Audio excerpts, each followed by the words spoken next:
እሺ ከላይ ጥያቄ ያለ ሰላም አለይኩም። አለይኩም ሰላም። አንድ ጥያቄ ነበረኝ። ምን ይላል?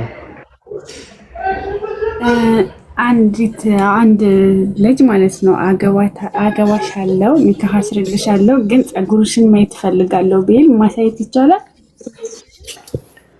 እሺ አንድ ሰው ሊያገባት የፈለጋትን ሴት ፊቷን ነው ማየት የሚችለው የሚል ዑለሞች ንግግር አለ። ሌሎች ደግሞ ፀጉሯንም ቢያይ ችግር የለውም ያለው አለ። እኔ ግን ከየትኛው ነው ትክክለኛው ብዬ የማምንበት ፊቷን ብቻ ካየ በቂ ነው። ስለ ፀጉሯ ይጠይቅና ከፈለገ ትንገረው ሳትደብቅ እውነቱ ረጅም ነው አጭር ነው የሚለውን እሱም ልክ እንዲሁ የተፈጥሮ ማንነትን ይዞ ይምጣ፣ እሷም ልክ እንዲሁ የተፈጥሮ ማንነቷን ይዛ ትምጣ። ስንት ነው? እኔ ግን እዚህ ጋር ያለኝ ሀሳብ ከፀጉሯ ምን አለህ ነው። ከፀጉሯ ምን አለህ? ገመድ ሰርተህ ፀጉር ማየት አይቻልም። በሰለፎች ጊዜ አንድ ታላቅ ዓሊም ነበሩ፣ ሻዕቢ ይባላሉ። በጣም ታላቅ ዓሊም ናቸው። በጣም ተጫዋች ናቸው፣ ቀላጭ ናቸው። መጣና የሆነ ሰው ወደ እርሳቸው ሻዕቢ አላቸው እያስተማሩ ናም አሉት። ጥያቄ አለኝ አላቸው። ምንድነው ጥያቄ አሉት። አንዲት ሴት ላገባ ወስኜ ከዛም ሂጄ አገባኋት። ኒካ ካሰርኳት በኋላ ግን ወደ ቤቴ ሳመጣት አንካሳ ነች ያለ፣ ያ ማለት እግሯ ታነክሳለች እና በዚሁ ትዳሬ ልቀጥል ወይንስ ልፍታ ተብሎ ጠየቃቸው። ሩጫ ልትወዳደርባት ከሆነ ያገባሃት አትወደም ፍታት አሉት። ለሚስትነት ከሆነ ግን ከእግሯ ምን አለህ አሉት። ሩጫ ልትወዳደርባት ከሆነ ያገባሃት አትሆንም። አሁንም ፀጉሯን ቆርጠህ ገመድ ልትሰራው ከሆነ የምታገባት አትሆንም። ፀጉሯ አጭር ከሆነ ግን ከፀጉሯ ምን አለ?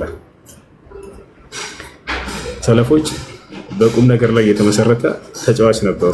ልክ ነቢያችን ሰለላሁ ዐለይሂ ወሰለም እንደዚያው በጣም ተጫዋች ናቸው። እርሳቸው ብዙ ጊዜ ትምህርታቸውን ለድህነት ይጠቅማል የሚለውን ትምህርታቸውን ስለመናወራቸው እንጂ ስለ ቀልዳቸው ስለ ጨዋታቸው ብትሰሙ በጣም ትስቃላችሁ። ነቢያችን ሰለላሁ ዐለይሂ ወሰለም በጣም ሳቂታ ናቸው። በርካታ ሲስቁበት የነበሩ ሐዲስ ሀታ ቀንጣጤ ጥርሳቸው እስኪታይ ድረስ ስቀዋል ሁሉ ይባላል። እና እርሳቸው በጣም ያጫወቷቸው የቀልዷቸው ነበር ሰሃቦችን።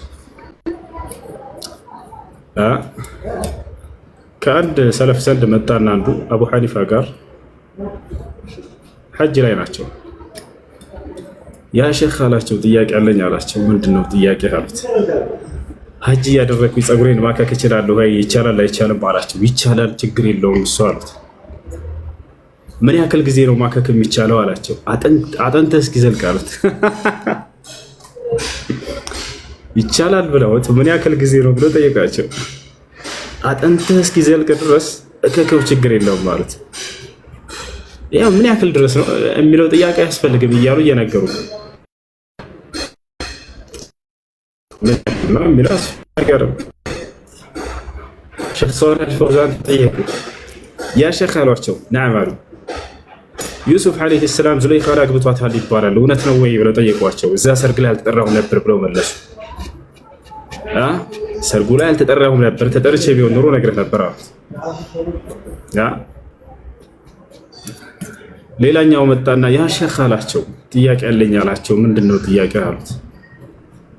ሰው ጅን ማግባት ይችላል ወይ አላቸው። ጀሪብ አሉት። ሂድና ሞክር፣ ጀሪብ ሞክር አለ። ለማንም ናዕክኛ ከለክለ። ከዚያ ምን አሉ? በቂ የሆኑ ሴቶች አሉ፣ ጅን ፍለጋ ምን አስኪራ አንተ አይቻልም ያሉ። ያ ሼኽ አላቸው። ሌላኛው መጣና ዒሳ ከሰማይ ሲወርድ ጊዜ ያገባል ይወልዳል ይባላል እውነት ነው ወይ ብሎ ጠየቃቸው። ሰርጉ ከጠራኝ እነግርሃለሁ የዛን ያሉት። ሰርጉ ከተጠራሁኝ እነግራችኋለሁ ያገባል ይወልዳል የሚለውን። ከዚያ በኋላ ስለማግባቱ ስለመውለዱ ምን ይሰራላችኋል ነው መልእክታቸው። ገብታችኋል? መጨረሻ ላይ هذه الأسئلة التافهة لا تسألونها شو تستفيدون منها። ይህ ትርክ ብርክ የሆነ ጥያቄ ምንድነው የምትጠይቁት? ይሄ ምን ትጠቀሙበታላችሁ? ዒሳ ያገባል ይወልዳል እንትን ይዘራል ያጭዳል ምን ይላል? ይሄ ምንድነው ከህይወት ጋር የሚጠቅመው ነገር? ይልቁንስ ትምህርታቸው እዛ ላይ ትኩረት አድርጋችሁ መማሩ የተሻለ ነው። አላህ በቁርአን ላይ ታችሁታል። 18 ነቢያትን በሱረቱል አንዓም ላይ በአንድ ገጽ ከገለጸ በኋላ ኡላኢከ አለዚነ ሀደላህ ፈቢሁዳሁ ሙቅተዲ አለ። እነዚህን ነው ወደ ቅኑ መንገድ የመራቸውና በእነርሱም መንገድ ላይ ተከተሉ ይላል። ያው መንገዳቸውን ነው እንጂ ይሄ ሌላው ነገር አገቡ ወለዱ እንትላሉ ምናምን እሱ ያን ያክል አስፈላጊ አይደለም። እሺ ጥያቄ አለ ካለ ይቀጥል።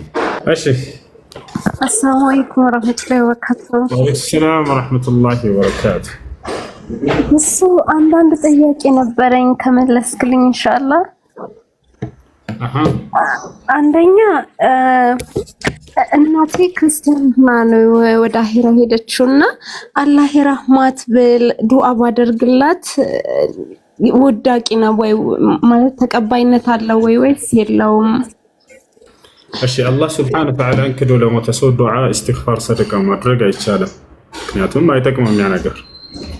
አላህ በቁርአን ላይ ሲናገር ሱረቱ ተውባ ላይ ما كان للنبي والذين آمنوا أن يستغفروا للمشركين ولو كانوا أولي قربى من بعد ما تبين لهم أنهم أصحاب الجحيم ለነብይም ሆነ እንዲሁም ለነዚህ ያላመኑ ታማኞች በእኔ በአላህ ላይ አጋርተው ለሞተ ሰው ምህረትን ሊማጸኑ አይገባቸውም የቅርብ ዘመዶቻቸው ቢሆኑም እንኳን አለ።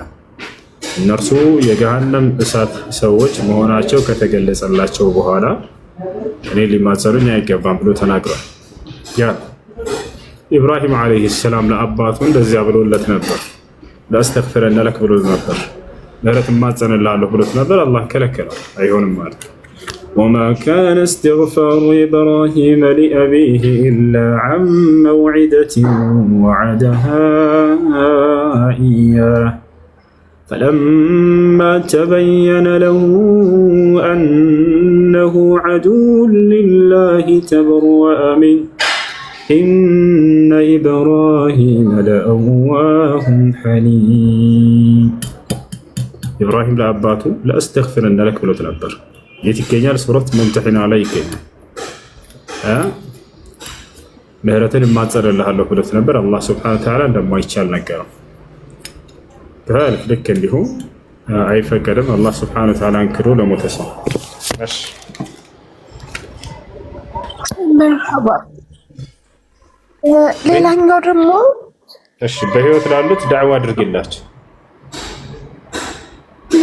አባትም እናትም የለኝም። አባቴ አልሐምዱሊላህ ሙስሊም ሆኖ ነው ወደ አኺራ ሄደው፣ እናቴ ግን ክርስቲያን ሆና ነው ወደ አኺራ ሄደችው። እኔ ተመልሼ ነው ወደ እስልምና አልሐምዱሊላህ።